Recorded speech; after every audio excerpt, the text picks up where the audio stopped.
Okay, today I'm going to be showing you another one of my favorite methods for unlocking the fretboard, basically opening up the entire neck, connecting things so that you can play anywhere up and down the neck. Mainly going to be focusing on what are known as diagonal pentatonic scales, but I'll ask if you've watched another lesson on diagonal pentatonics that you stick around here, because I think I'm going to be approaching it in a slightly different way, showing you a few things you might not have seen in other lessons. One of those things is most of the other diagonal pentatonic lessons focus on major key environments only. I'm going to be showing you how to use them in minor keys as well. And then secondly, I'm going to be showing you a little tip or trick based on the root note of the key to really make these patterns even more understandable, even more memorable. Okay, we're going to be in G major to start. We're going to be starting there at the 3rd fret with your 6-string root chord of the E shape from Caged, right? And so normally if you were playing a scale in one position,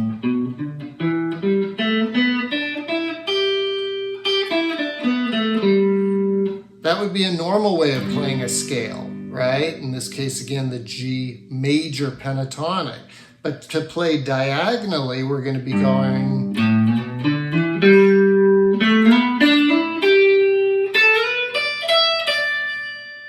up the neck, connecting different positions.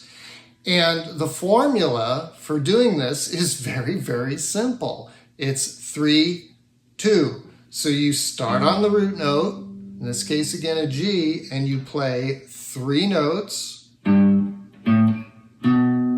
that string, then you play 2 notes on the next string, then 3 notes on the next string, then 2 notes, then 3 notes, then 2 notes. 3-2, 3-2, 3-2.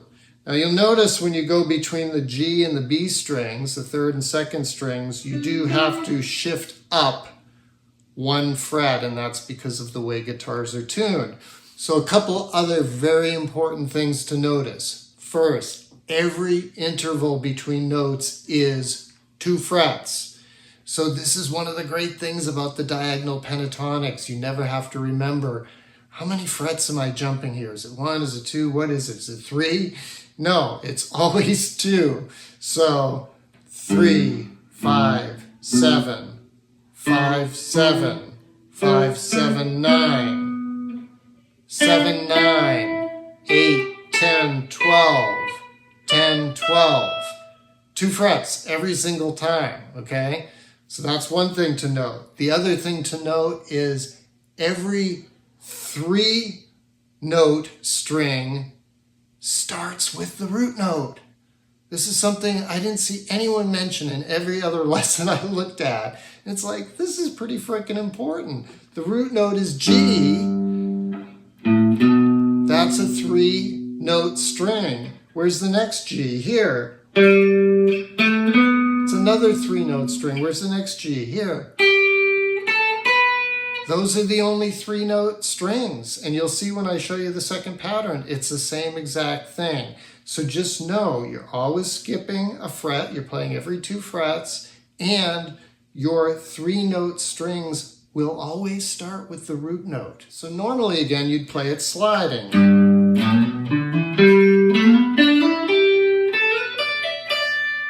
And then descending.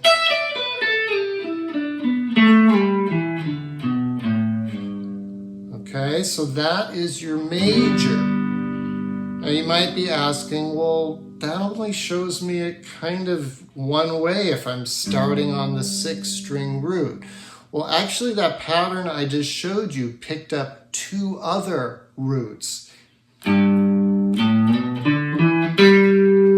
There's your 4th string root, right? There's your G chord, 4th string, G note.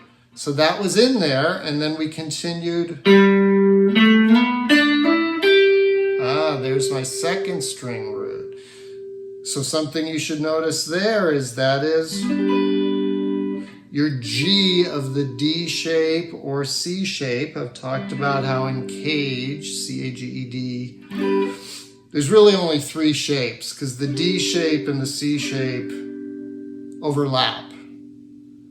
So we are connecting there this shape with this shape, or this shape, the C shape. So, and then we, oh, where are we now? We are in the A shape of a G chord. So there we are, we've just connected all three shapes from caged, again, the three primary shapes, because this A shape is really the same as the G shape, right? You should know that your G chord down here is the same as an A chord, if we could play it, right? Which is a real stretch, but that's the G and A chord overlap. The G and A shape overlap the same way the C and the D shape overlap. Anyway, this isn't a caged lesson, but just if you're a caged person,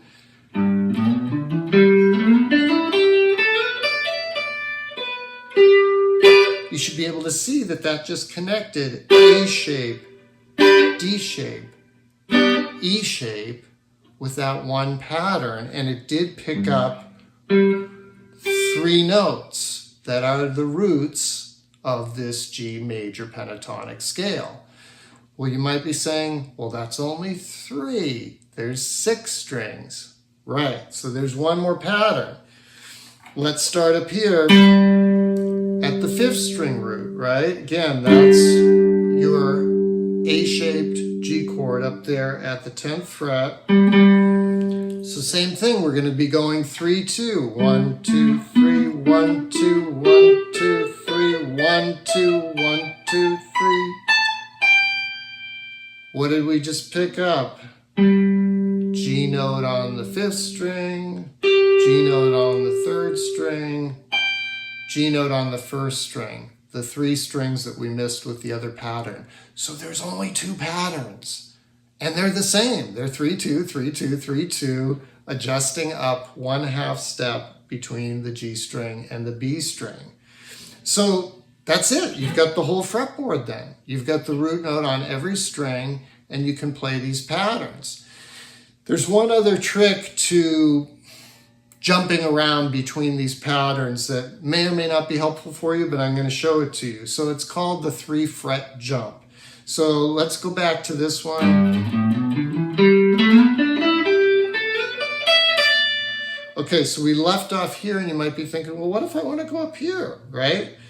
Well, that last pattern we played on the top 2 strings was a 2-note pattern as opposed to a 3-note pattern.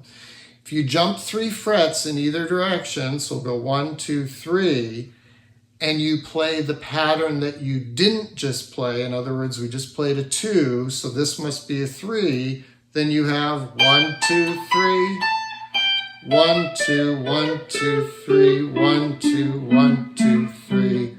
Oh, and we just hit that other pattern. So basically that's a way from jump to jump from one of the patterns to the other. Similarly, if we came up to the top of this one,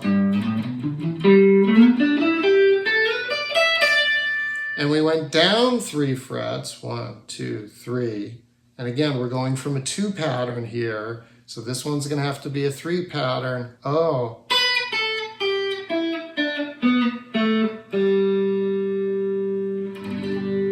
There you go. So that's the 3-fret jump method.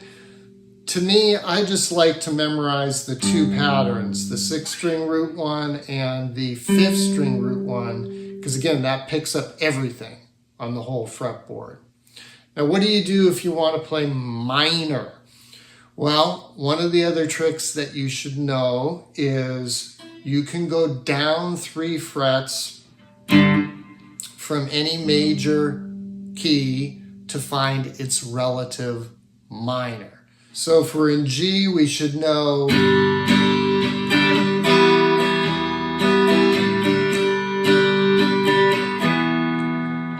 relative minor is E minor, right? You can hear that. Well, that's 3 frets down, right? 1, 2, 3. So when you're playing a minor pentatonic and you want to use the diagonals, let's again say you're in E minor pentatonic, you know that that relative major is 3 frets above. It's the G note. And so you would just do exactly what we just did, only you would be starting on the E note instead of the G note. So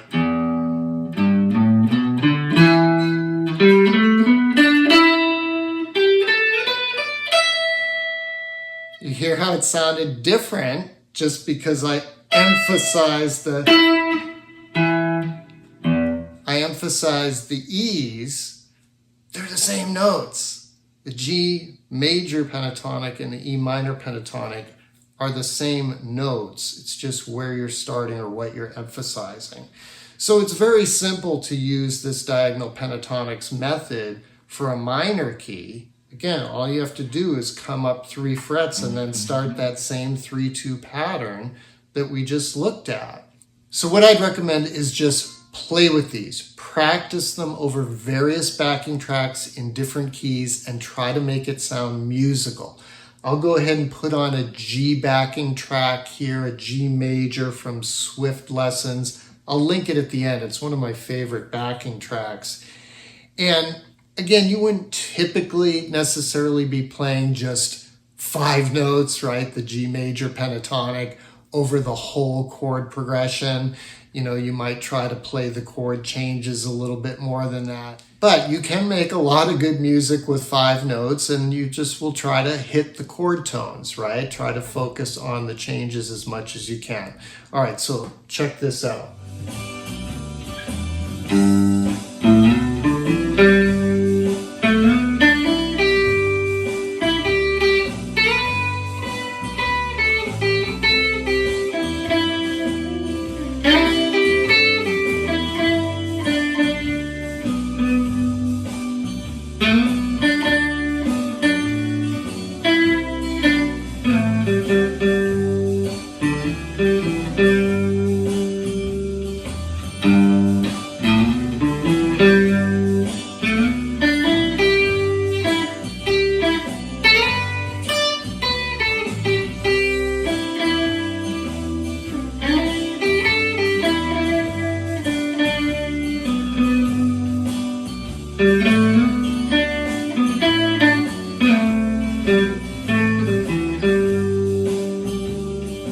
Okay, have some fun with that. Thanks for joining me. I will see you next time.